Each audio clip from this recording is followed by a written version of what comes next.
Mehnat muhojirlari, sizlar bilan Ilgiza Rahmatovna. Bugun biz sizlar bilan voyaga yetmagan farzandlarimiz haq-huquqlari, kerakli hujjatlar to'g'risida gaplashib o'tamiz. Boshladik. Voyaga yetmagan farzandjonlarimiz Rossiyaga olib kelingandan so'ng birinchi o'rinda qilinadigan narsa bu registratsiyasi, migratsion uchet. Kirib kelgandagi registratsiyasi birinchi MFCda qilinadi. Mnogofunksionalniy sentr dokumentov deyishadi. Ko'p tarmoqli dokumentlar markazi. Uyingizni egasi bilan borib, bolangizni 3 oylik ro'yxatdan o'tkazishingiz shart. O'zingiz bilan manzili bir xil bo'lishi shart. Unutmang, iltimos. Keyinchalik продление миграционного учета. Bu qayerda qilinadi? Ya'ni voyaga yetmagan bolajonimizni registratsiyasi qanaqa qilib cho'ziladi? Ota-onasi agar siz patentlik davlatning fuqarosi bo'lsangiz, necha oyga chekingizni to'lagan bo'lsangiz, farzandingizga ham shuncha oyga cheklaringiz asosida registratsiya cho'zdiriladi. Bu Sankt-Peterburg shahrida rayonniy UVM bor, Управление по вопросам миграции. Tumanning migratsiya bo'yicha bo'limida qilinadi. Bu MVD strukturasida, hozir 2016-yildan beri MVD strukturasida, oldin UFMS deyilardi. Hozirgacha ko'pchilik mehnat muhojirlari hali ham UFMS deyishadi. UFMS yo'q o'rtoqlar. UVM bor, rayonniy UVM.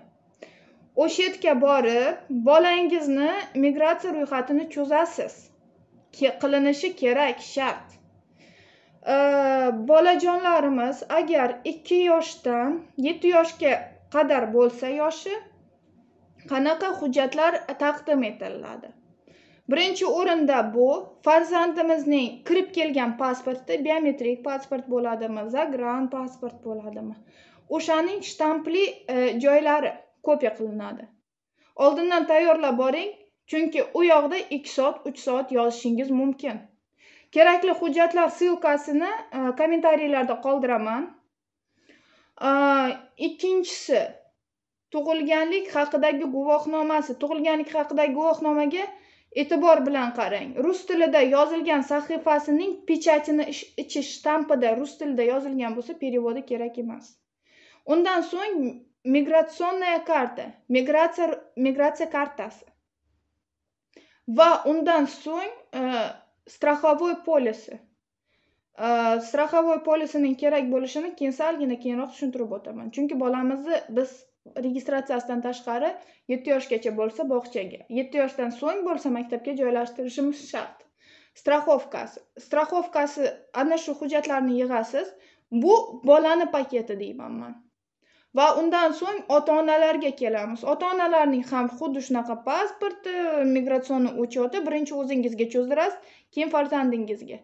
Hamma o'zingizga yiqqan hujjatlaringizni kopiya qilib joylashtirasiz. Kopiya qilib joylashtirgandan so'ng mana bunaqa paket bo'ladi. Ham otasi, ham onasining hujjatlari bo'lishi shart.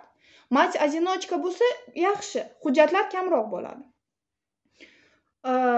Qilganingizdan so'ng uyni egasi qayerda ijarada turgan bo'lsangiz, oldindan gaplashib, zapiska turib, borib registratsiyasini qilib kelasiz. Bu original registratsiya bo'ladi.